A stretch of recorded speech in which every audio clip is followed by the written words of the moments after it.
We've got some Hey, fresh I'm new young Luis. talent And doing I'm some things that I Luis. know And you you're listening haven't to the heard Content before. is Profit podcast. We spent the last 4 years learning the strategies and techniques from some of the top marketers in the world on how to create content that turns into profit. If you'd like to learn more how to create content that turns into profit, go to contentisprofit.com. Yeah. That's right, guys. As you can tell today, we've been speaking a lot of Spanish, so it gets a little difficult to get going with English. But guys, today, how leverage is the secret sauce you did not know you needed for your business. Ooh, I love this. I love this because we've actually talked about leverage a couple times the last few episodes. So can't wait to dive into this. yeah. But before we do that, please go ahead and subscribe to the Content is Profit podcast. Hit smash that subscribe button. Make sure to follow us on social media at @BizBrosGo. We've been getting a ton of engagement, tons of questions, and we love to have those content conversations with you guys. So thank you. That's right, guys. And if you find this episode impactful, which I am 120% sure that you will, don't forget to share it and don't forget to leave a 5-star review. All right. So I'm going to be completely honest. I had no idea who our guest was about 3 weeks ago. I did, bro. I did. Oh, okay. As soon as I saw him, I thought to myself, how in the world I do not know this guy? So thank you, Josh and Steve, for creating content with him because, oh my God, we needed to connect with him. That's right, guys. Today's guest has an amazing story. From humble beginnings, he was able to push and identify very quickly how he wanted to achieve success. He used his secret weapon, more on that pretty soon, to create incredible business opportunities and connect with some of the top marketers of today. I know it seems like he has lived over 60 years, guys, but hey, he's only in his 20s. Some of his achievements include over 500 entrepreneurs coached, over 47 countries with students, over 2 million minutes of content consumed, and one of his best moments is in life, ringing the Nasdaq closing bell. His career has been full of opportunities, new ventures, and ways to make his clients rise to new levels of success. Guys, I don't think you guys are ready for today's guest, guys. He's not afraid to curse. He got the swagger, but most importantly, he has that instant leverage, baby. Please welcome J.R. Rivas. Let's go. Welcome, JR. Welcome to the show, my man. We are so excited. How's it going? Yo, you guys are hilarious. Oh, well, thank you. It means a lot coming from probably what is the funniest intros of podcast I've ever heard from. Which are yours, man? They're freaking hilarious. I know. Last night, we were actually chatting about that. We were walking the dogs and listening to the show. And every time I just wanted to go to the next episode because I just wanted to see the intro. So, guys, please go ahead. And he's going to leave you guys the podcast information and all the details. So go check him out for sure. Yeah, so the way I came up with that was, I was like, man, I was struggling to come up with an intro. And then I was like, yo, why am I putting in so much effort into an intro when I skip everybody's intro? I hit fast forward until I hear talking, and then I back up 15 seconds to make sure I don't miss anything. So I'm like, why am I going to put all this effort into an intro when everybody else out there probably just skips it as well? So then that's when I was kind of going back and forth with one of my friends who is he's like a book publisher, and he runs like a publishing company. And then he just started making all these intros just for fun.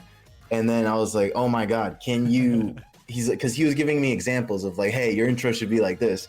And I was like, yo, can you just do an intro for me for every single episode that's different? That way nobody will ever want to skip it. Yeah. And he's like, okay, so that's what we've been doing. Dude, so it's worth the extra work. That's awesome. No, I mean, I think, yeah, it might be extra work, but I think you're going to set a new trend out there of people wanting to do something similar. Like, dude, like, I put in the effort, but it just starts the episode with a different vibe, you know? It's not like, the same boring episode. It's like, dude, what is he going to say? Who's he bringing in, you know? I know. I love it. I feel like, along the ways of like content creation, you said like, yeah, it does take a lot of work, but as a consumer, as a listener, that's one of the things I look forward to every single time, we're going to get to that, but I think it's so interesting. And now, Fonzie, I think we got to like, level up a little bit and try to do this. Man, we got to level up. So awesome, dude, JR. Obviously, we talked a little bit about you in the introduction, but I would like for you to kind of tell your story and how you got to where you are today. I mean, for God's sake, you're 26, right? Yeah, I'm 26. And you have hit several milestones, which is amazing. So if you want to maybe, go into a little bit of that story and how you got there, that will be amazing. Yeah, so to go way back, I grew up in a super poor neighborhood, Allentown, Pennsylvania. Everybody calls it like Little New York because it's where people go to escape New York City. So it's like when it gets too expensive in New York, you come to Allentown. Yeah.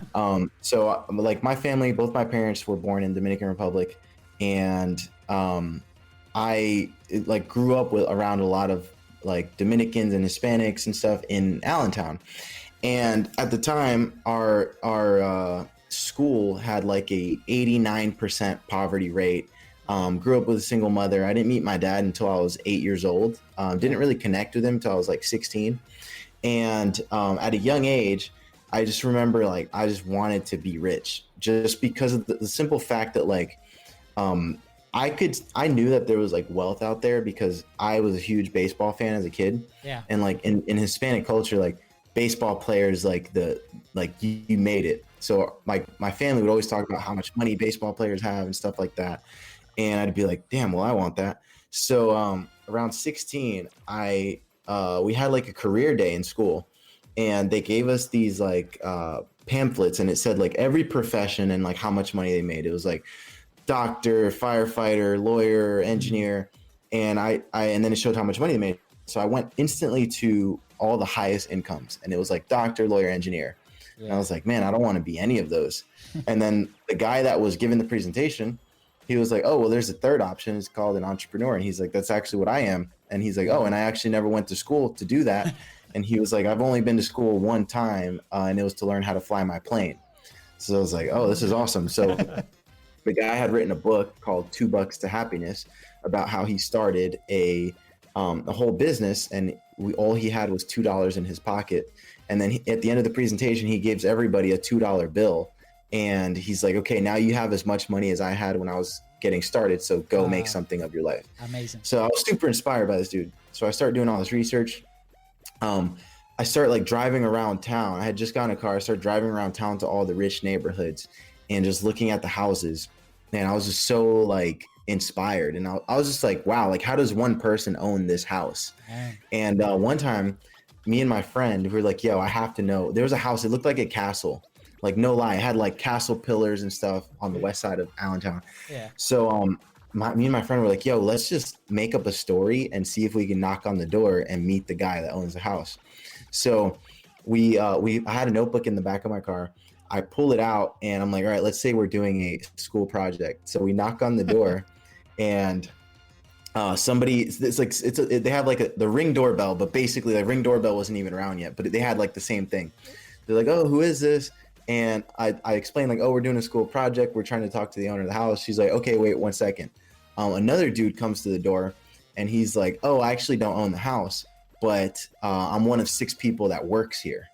And I was like, okay, so I was asking him for information about the owner, and he was like, oh, he started a company. I can't tell you too much, but I'm sure if you do your research, you can find out.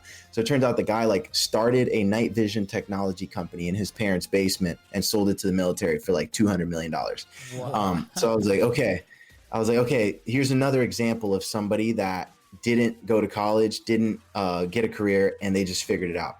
Yeah. It's like, all right, that's what I'm going to do. So I was like, I start reading books, and I read like Rich Dad Poor Dad, The 4 Hour Work Week, all the like beginner entrepreneur, like the entrepreneur starter pack books. And so I was like, man, okay, I feel like I'm on the right track. Like I'm onto something, but I realized I needed to learn sales. So I'm still 17 at this point, and I start learning life insurance, and I start like studying life insurance because I'm like, okay, I could probably make 6 figures selling life insurance, and that would teach me sales, which Robert Kiyosaki says is like one of the 4 pillars of entrepreneurship that you need to learn. So do that for a little bit, hated it. And then I go and I start a tax business. And I was like, my logic for that was like, all right, tax business, if I could save up $10,000, all I need is a location and some computers, and then I can do taxes. It's not that expensive. So I go to learn taxes, and I was talking to the owner of the place, and he was trying to sell his office. So I worked for him for a year. And then he sold me one of his offices. And I read a book on negotiation, which was my first like leverage point, called The Art of the Deal, which is written by Donald Trump way before he was even like looking into running for president or any of that. And one of the things he says in the book is like, I decide what I want and I just keep pushing until I get what I want. So I had no money. I had like $2,000-$3,000 to my name. So I enrolled in community college, took out a student loan, used that money to basically be the down payment for the tax office. And then I grew that 60%. So mind you, like I bought this business and it was all my money to buy the business, but I had a job and I was living with my mom. So I was like, okay, in a month, I don't have to pay the rent for like another month. So this is my second leverage point. I was 18, so I could get credit cards now. Yeah. I get 2 credit cards, the 0% interest credit cards. And then I had my LLC set up. I set up a merchant processor, and then I ran like $2,000 through the credit cards, 0% interest. So I basically got a free loan there. So then I used that money to pay my rent for the location for like 6 months. It was like $800 a month. I think it was like actually like 4 or 5 months. And so I was like, okay, worst case, I have 6 months to try to figure out how to make money with this without getting kicked out. Yes. And so the way the tax season works, it's seasonal. So all the money comes from January to April. I bought it in like August, maybe August, September. Yeah. So I knew my rent was paid through February. And I was like, okay, I could do some work. I could try to get some clients and stuff like that. And that's what I did. And then once I was able to, like, I literally was late on my rent when I had to pay it in February by like 2 or 3 days, because that's how long it took for money to start coming in. Wow.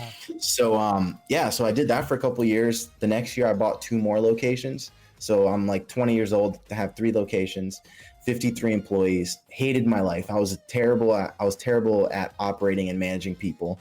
Especially I was so arrogant because I was like, yo, I'm 19. I grew this office 60% and I took it over from a real business person who was like a CPA. So I was like, oh, I'm smarter than him even.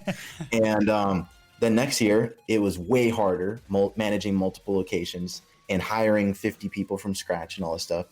So I sold one of the offices to one of my buddies, sold 2 of the other ones back to the company, moved to Virginia Beach, started doing sales for the company, and I bought a new office down there. So I was doing sales of franchises of like $40,000 franchises. Okay. And then I was running my office, ran that for 1 year. And then I realized like, yo, nobody's going to do their taxes in the future in person. It's all going to be like online TurboTax, whatever. So I sold that office and then I'm like, I don't know what to do now. So I started a podcast and I started interviewing entrepreneurs that were making money on the internet. Because I wanted to make money on the internet. That was like my dream, but I didn't think it was like real. So I started interviewing all these entrepreneurs. And the 11th person on my show was Dan Henry. Dan Henry he was just getting started, didn't have a course, wasn't a guru, none of that stuff. And we just started talking and he's like, oh, I'm going to work on this Facebook ads course soon. So if you want to be in my beta, I'll show you how Facebook ads work. And maybe you can go and charge some other people to do their ads. So it's like, okay, sounds good. So took me like 4 or 5 months to get my first client. And then once I got my first client for Facebook ads, I got like 7 more over the next like month. So I instantly went from like 0 to like $10,000-$11,000 a month. I start posting my results in the ClickFunnels group. People start messaging me like, hey, how are you getting these results? I was like 22 at the time. And so I started doing like one-on-one coaching. That evolved into group coaching. Then I made a course. And then now I just kind of evolved over time. I got the ClickFunnels Dream Car Contest winner. And then that just evolved over time to now where I've completely like scaled back our products. We only offer one product where we find, hire, and train a virtual assistant for you to book you appointments in your agency. So that's where 99% of my time goes right now. Amazing. That's an awesome story. I mean, I could just sit here and I continue to listen to everything because this is literally a testament to like, just like that quote that you said, you know, I decide what I want and just keep pushing until I get it, right? That I feel like that was you. And I just want to say, dude, thank you for sharing that story because I think a lot of people need to listen to that. No excuses, for real. Like, Yeah, no, I agree. I mean, and you said, like he said, that quote, I think you set your mind on entrepreneurship with that that story in school where the guy was like, oh, there's another option actually, right? Like entrepreneurship. Dude, first of all, I think that's freaking amazing. I mean, talk about running against the opportunities, right? Yes. And then taking advantage of them. We had Tyson Durfee on last episode. He's a world champ, rodeo world champ. Dude, and he was talking how he goes into, he used to go into like abandoned houses and just imagine himself being like, yeah, I'm gonna flip this house, all that stuff. Visualizing, Dude, yeah. and one day he just ran across a bunch of like cassette tapes of Tony Robbins, right? And he took him home, and that's how he learned about entrepreneurship. And kind of like how organic that opportunity came. It came for you as well with this spirit coming in, and I love it. And I love all the leverage points that you talk. And we know, obviously, leverage is huge for you. I mean, your company is called Instant Leverage right now. We absolutely love that topic. So in the past, I don't know if you know who Austin Dixon is, but we've had several conversations with him, and Austin is like, marketing is a leverage game, right? Yeah. So from that day on, we've been able to use different strategies around leverage, but I'm interested to know, like, what is your definition of leverage, right? Because I think you use it in a more complete way with your business, with everything that you do, and you talk about those leverage points and how is that important to your business and the content and the strategies that you're executing right now to get these results. Yeah, so to me, leverage is making something out of nothing, or taking something that on its own can't do the outcome that you're trying to achieve, but if you combine it with something else, it becomes something amazing. So I just read this book. It's called Win Bigly by Scott Adams. He's the guy that created the Dilbert comics. And he has another book that I haven't read, but he references it in this book. And he talks about how he's not the best like animator. He's not the best writer. He's not the best comedian. But when you take all his skills and you mesh them together, it creates a very, very unique thing. Yeah. So to me, that's what leverage is. So for me, I'm like, I'm not the best copywriter. I'm not the best salesperson. I'm not the best at operations, but my unique skill set put together creates something that individually I could not accomplish with any one of those skills. Yeah. So that to me is leverage. Interesting. Do you think so? I mean, do you think it's kind of like subjective for everybody, kind of like what leverage is for each one of us, within our skills and our range of, those things that we know that we can put together and then take advantage of that? Yeah, exactly. So I believe everybody's skill set is unique and creates their own unique leverage points within the market. So that's kind of in the like intrinsic way.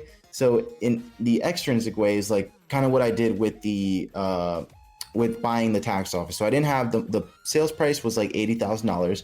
I didn't have $80,000, but I knew, okay, if I don't buy this, it's going to be pretty hard for this guy to find somebody else to buy it. Yeah. So maybe I can make an opportunity to where I'll pay him in 6 months or something like that, where in reality, he wouldn't have a buyer in 6 months. And then I made him an irresistible offer. I was like, hey, 6 months, if I can't pay you back, then whatever I have, I'll give it to you. And then you can take the business back. So it was like zero risk to him as well. That's amazing. I mean, that's such an important point that you make there, right? Like we talk a lot about putting yourself between the sword and the wall, right? Like in a position where you actually have to execute. That's exactly what you did there, right? Like you took that leverage point and then it's like, okay, how can I flip it? So then the other person has like literally nothing to do, but or I know internally that I'm going to put in the work to make this happen, which is what you did.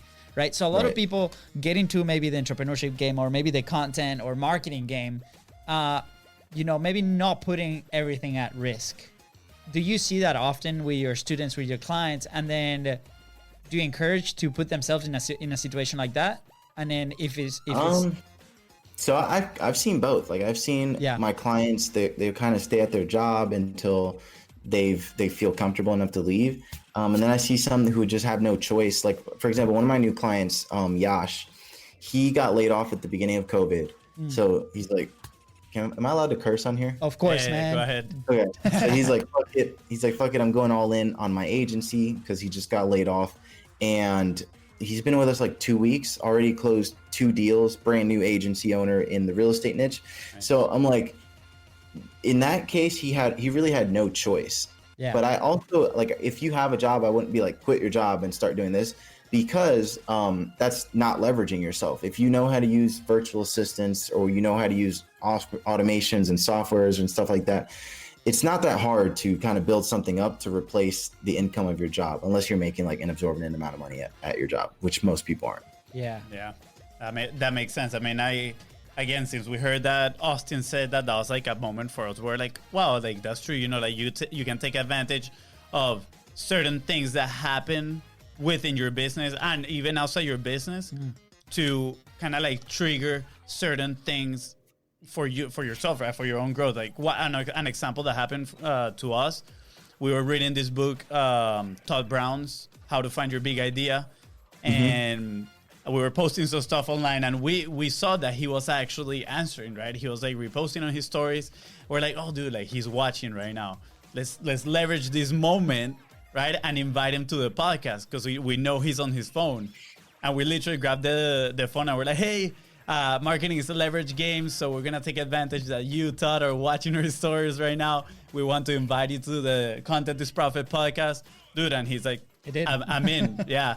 And he came about a week and a half ago, and it was freaking absolutely amazing, right? So without leverage, actually, like it would have been extremely difficult for us to get to Todd, because he is, you know, pretty big up there in the direct response marketing world. Yep. What has been some challenges that you've seen, you know, along your career, right? You went from a brick and mortar business into this online world. Like you use content, you use your podcast to start gathering this information. After that, what was it like? Was it smooth sailing? Was it like even harder than before? Yeah. So the biggest mistake, the biggest place where I've fucked up massively over the last few years is just shiny object syndrome, pivoting too much, trying too many different things. Like over the last, let's say, not so much in the last year, because I cut it out. But before that, like the 2 years before 2019, 2017, 2018, I tried like a Shopify store. I had group coaching. I had done live events. I had multiple like $37 products that I just created because I just felt like it, no real like purpose. I did ads for clients. I tried to do like affiliate, like make affiliate marketing like my main thing. So every single time, any single one of those worked just fine.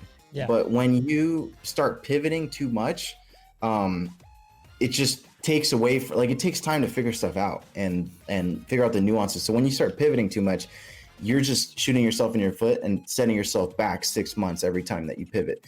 So in 2019, around I think September, maybe July, I think it was July, I got with one of my friends and I wrote a contract, and I said, hey, if I pivot from my current offer right now, I have to pay $5,000 to the KKK.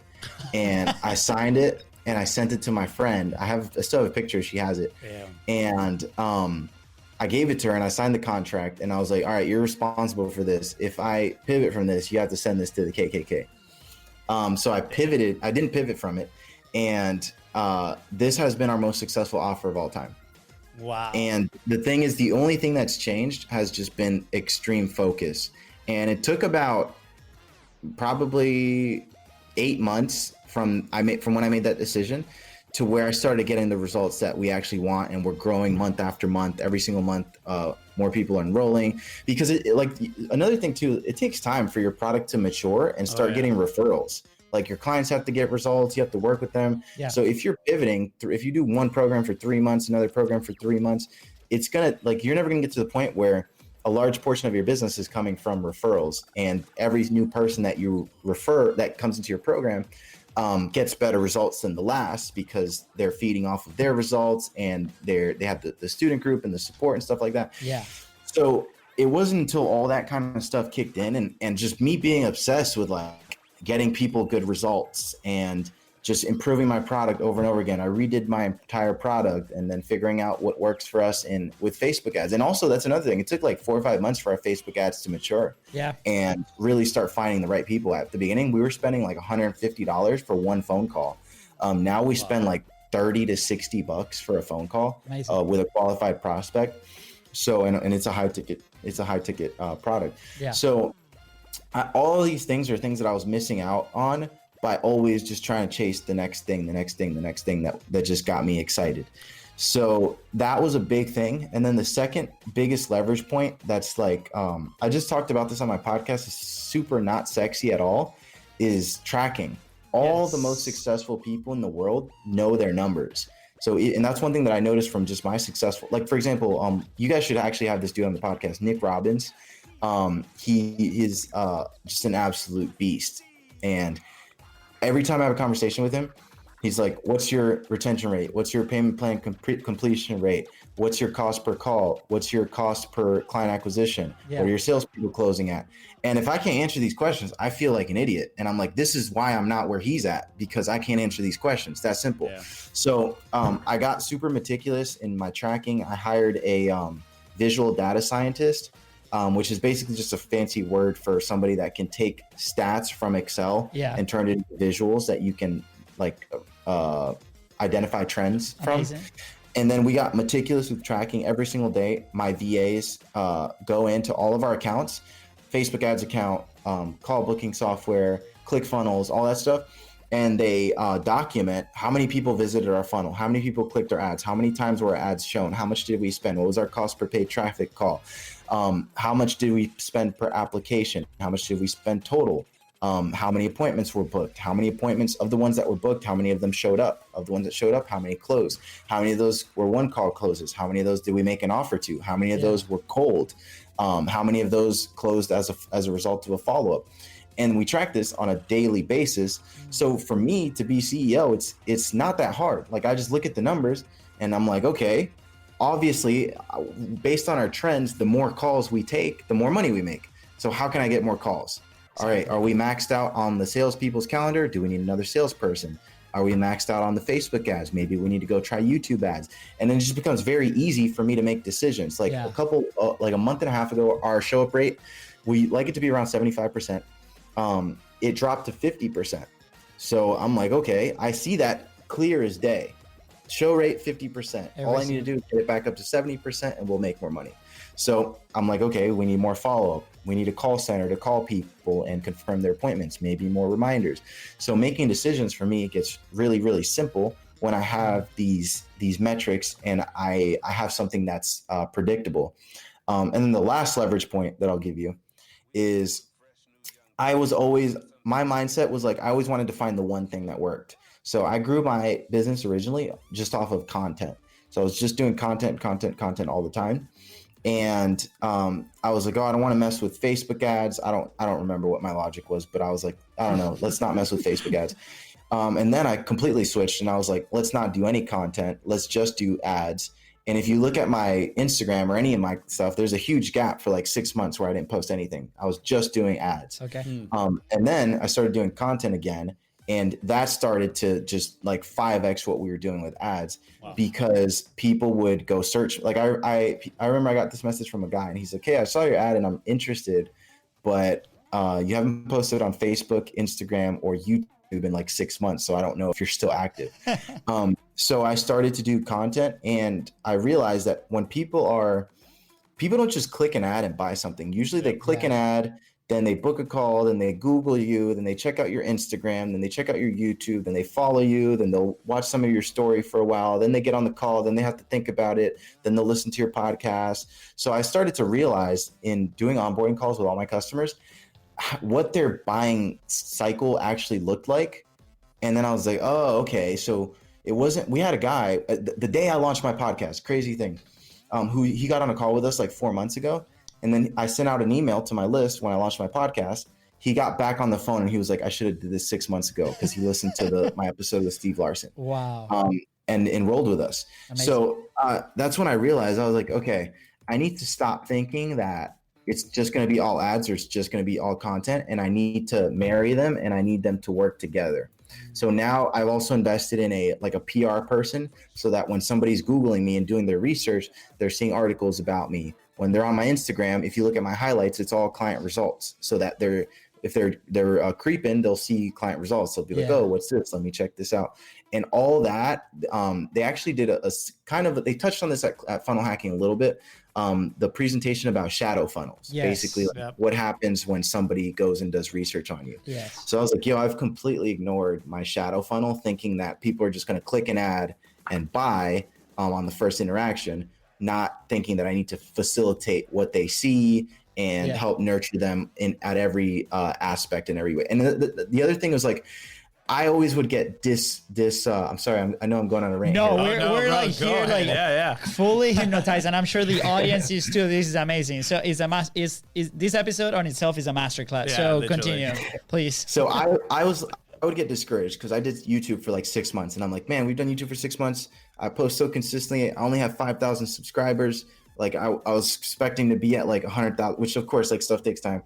But I stopped making content for like organic platform growth, and I started making content for people who were researching me that had come off of an ad. And then that made our content so much more valuable. And now I make everything that I make is like, it's interesting because people say things all the time like, I saw your ad and it was just right place at the right time. And then I checked your Instagram and I saw this and I was sold, thinking that like, this was an act of God or something that happened, like the law of attraction or whatever, which I believe in that stuff too. Yeah. But the law of attraction works a lot better if you facilitate it for it to happen in your ideal customer's life. Yeah, for sure. Wow. We're going to have this part right here. Dude, this is a masterclass. Just like you said. I mean, you touch on so many big points, shiny object syndrome pretty much. And I like to relate that to kind of like when you said you were doing the podcast at first, right? You kind of were like an OG of podcasting now that I think about it. But you had Dan Henry at Funnel Hacking Live, who was talking about focus, right? Like the importance of focusing in one task. And that's the problem with shiny object syndrome. We had it for 3.5 years too, we're just bouncing all over the place, being nightmare. We were just like yes man to everybody. Can you do this? Yeah, sure. And then we turn around. If we didn't know how to do it, we go to YouTube, find a course, whatever, learn, and then go implement. There's no ways, like you said, right? Like a business needs to mature. A business is just like it's kind of like a human. Like it has a life. Some businesses, they're burned, and some died, faster than others. Yeah. But it's just like that. And you need to build these systems and processes. And if you're not focusing on one thing, it's going to be impossible. Or it's going to take a lot of resources to be able to accomplish that. You mentioned like the tracking, right? And I think that's the episode I was actually listening to this morning. This guy was nerding about that part. He loves that thing. Because you call it unsexy. Maybe it's unsexy for a lot of people, but it is, the way that you explain is like, hey, I can literally see clearly where everything is falling off, or where are those points that I can actually like make an impact right now as fast as I can to obtain those results. So to me, maybe for you as well, that's sexy as heck. I want to clarify something. I think that is sexy as heck too. I just don't like doing it. That's why that's why I keep this guy close to me.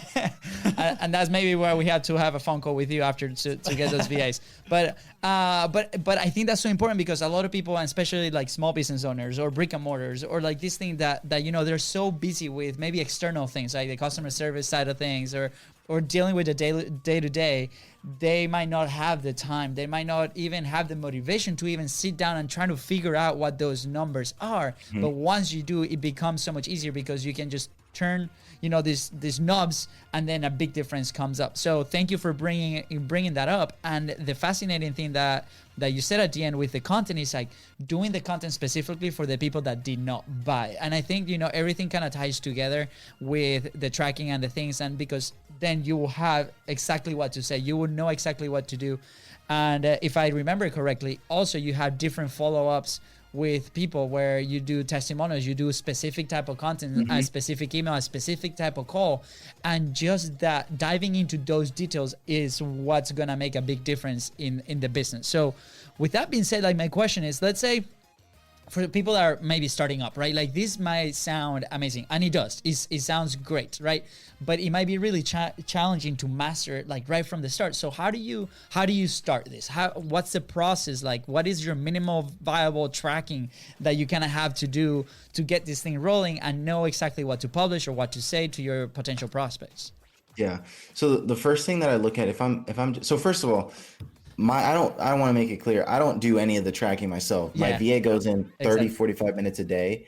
And so think about this. VA is I pay mine $3 an hour. I know people that pay them $2 an hour. So it takes them about an hour max to do all of your tracking. So for $2 to $3 a day, you can have an accurate picture of what's going on in your business. Amazing. But let's say you're brand new, you don't know what to track. After looking through my numbers and hiring the visual data guy to show us trends, it was really clear what metrics drove growth. And for us, it's calls taken. So if you're an agency owner, it's going to be calls taken. So the more calls you take, the more money you make, point blank. If you are like, let's say running a webinar, it's going to be like webinar attendees or order page visitors. Yeah. So I would start by just tracking the direct metrics that directly influence how much money you make or directly influence ROI. So most of the time it's going to be the thing that happens right before somebody buys. So for us, it's a phone call. For other people, it might be a order page visitor or whatever. And then it's really easy once you have that to just reverse engineer the rest of the process. So maybe if I'm doing a webinar, track how many webinar visitors I get per day. And this has to be on one sheet, because if you're going to Webinar, then you're going to Facebook ads dashboard, then you're going to your whatever other thing, your emails or whatever other thing you're using to get these metrics. It's very, very difficult to make decisions over time. So at the very least, you should be tracking the metrics that directly influence how much money you make. That's amazing. I love it. I That's think a good action point right there. Yeah, that was gonna be my next point, because I know we're time sensitive here and we want to be obviously super respectful with you, JR. So we're good. We can run another 15-20 minutes. If we need to. Man, well, if you just said that, then let's go, baby, party time. Yeah. All right. Okay. So, dude, I mean, incredible masterclass on everything, and I want to go back to the publishing, right? Like you said something really powerful here.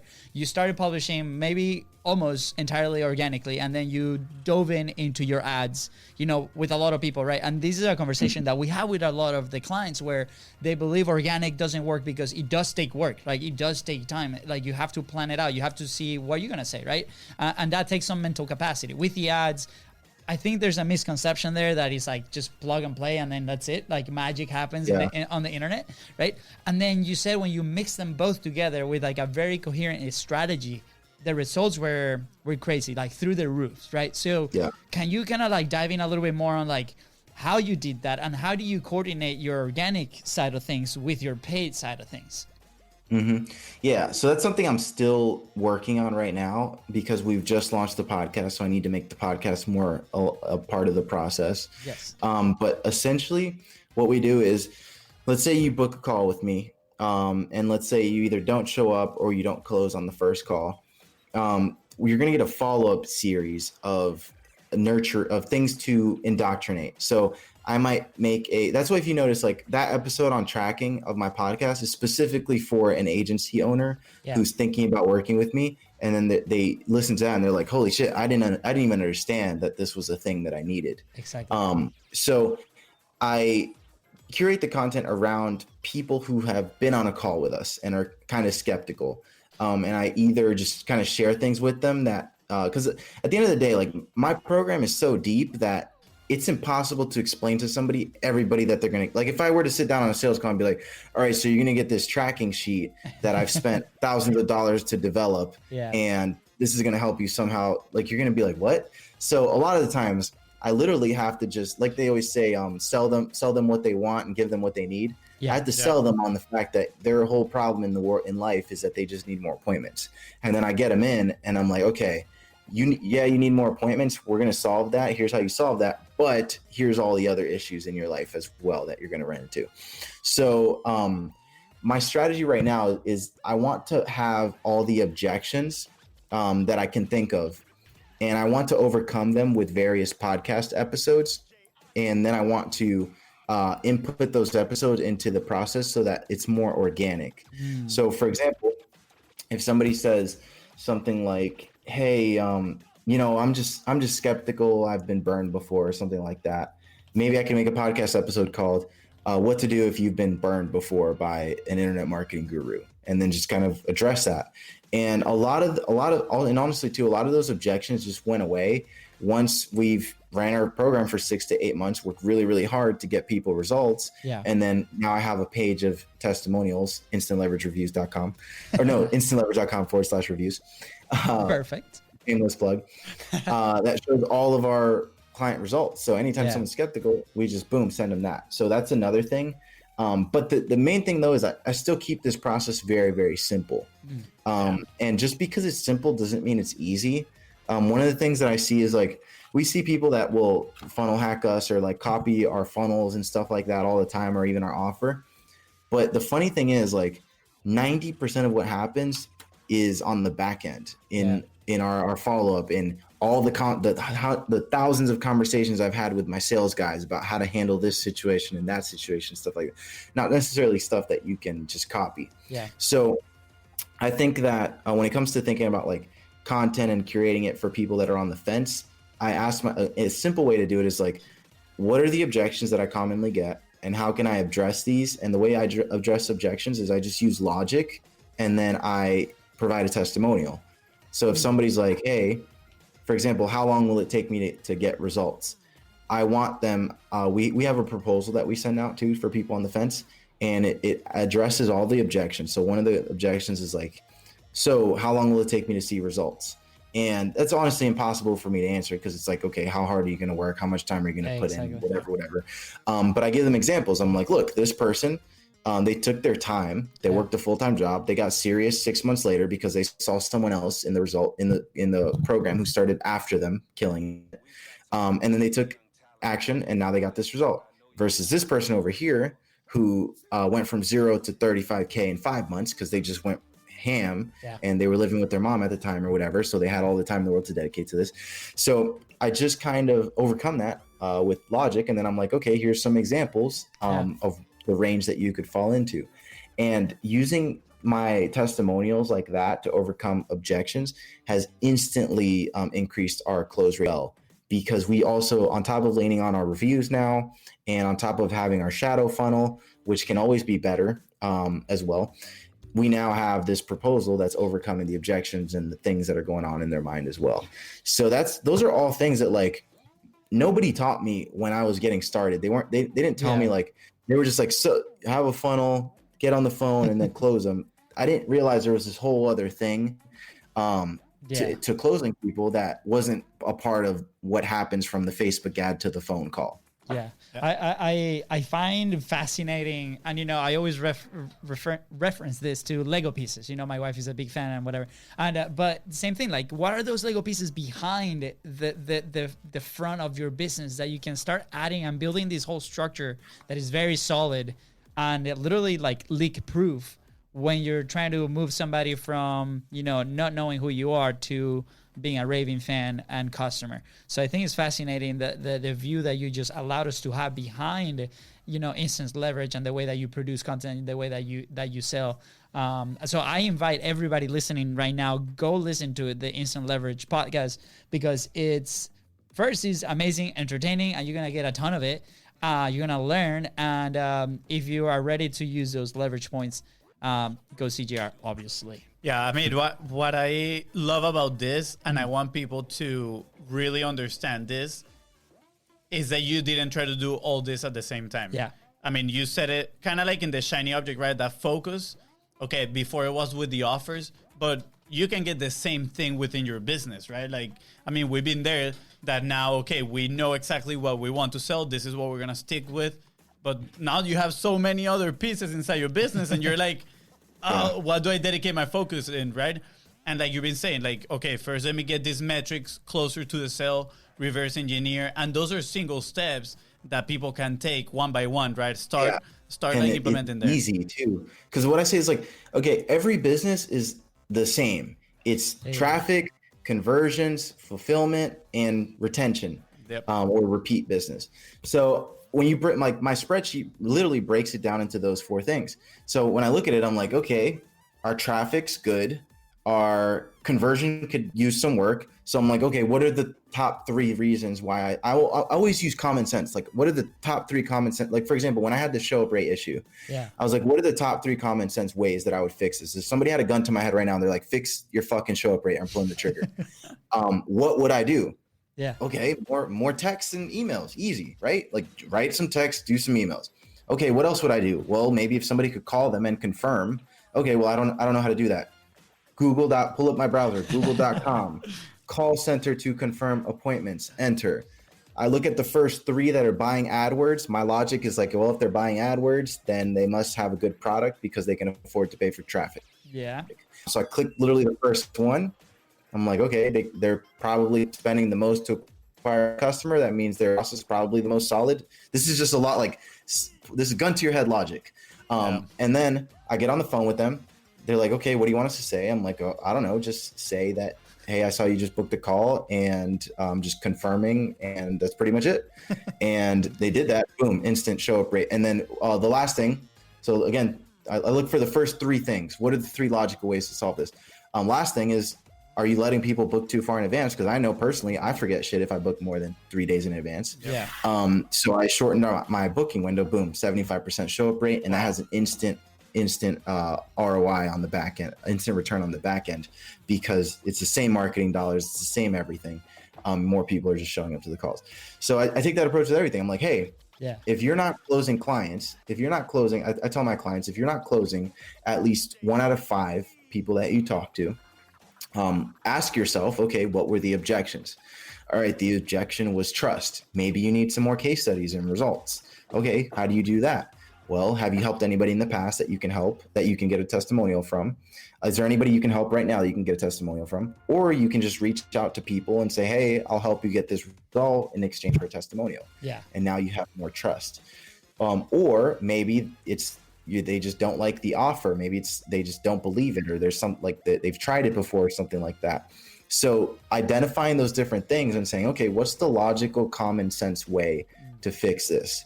And this is like the intermediate strategy, because when, like, for example, I got on a call this morning with Alex Hermosi, and he has this new software. He's an animal. Like, that guy is he's like skill stacking master. Like, awesome. So every time I was laying in bed last night because I was listening to a podcast that he was on, and I'm talking to my girlfriend and I'm like, babe, I'm so stupid. Like, I don't know shit. Like, this guy's way ahead of me.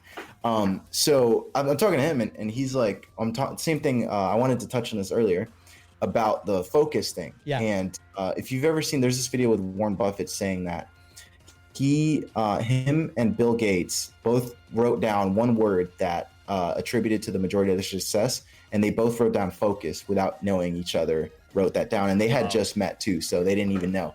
I'm talking to Alex Hermosi today, and I'm like, yeah, we're talking about something, and I'm like, yeah, I'm not really good at doing multiple things. I can really only have one project or one product at a time. And he's like, honestly, JR, there's 2 types of people that are only good at one thing, and people that lie about it. And I was like, yo, that's so awesome. That the people who I look up to and the people that are crushing it, they're one track focused type of people as well. Yeah. Like people like Sam Ovens. If you read the book 0 to 1 by Peter Thiel, I did a podcast on that book as well. That was my next question for you. Yeah. Hold that thought. They all are like one track focused people until they blow up, and then they focus on the next thing. That's amazing. I mean, I can't. Yeah. I mean, this episode is full of good stuff right here. I have a battle every single day, almost, with my wife, because she's a very smart, like book smart, right? And she's a doctor, and I tell her, like, there's no such way as multitasking. That's impossible. You just switch your attention from one thing to the other very quickly, but it's impossible to be productive that way. So I'm gonna just cut this clip and show it to her. So I appreciate you for giving me a win at home that I haven't done in a while. So thank you. Yeah, I think this is the real reason we did this show. Yeah, he's been whipped for a while now. It's okay. But yeah, no, I mean, I love it, and I love your common sense approach to these things, because I don't know why, like, we all have that I don't know, something inside of us that is like, let's look for the most complicated solution out there and try to implement that. And like you said, like you gotta keep it simple. Yeah. It's not gonna be easy, like you said, but let's keep it simple. And by being simple, I mean, look at all the growth that you've been able to experiment. Honestly, like since we've kept it simple and since we started focusing on our business in the one thing, that's when we start experiencing growth as well. Yeah. That, Awesome. Yeah. All right. So last question here about like the show and the things that you do. I know that you're an avid reader, right? And you mentioned that one book, like From Zero to One. Literally this morning I started listening to it. I listened to a lot of audiobooks. What's next for you? What's your next big idea? You know, because I know that you mentioned a little bit on that episode, and I'm curious, right? Like with instant leverage, is this the beginning of something massive for JR, or like is it just another step on that road? Do you even know what's coming? Yeah. So I don't think so. Like I have some ideas, like I have some options laid out in front of me.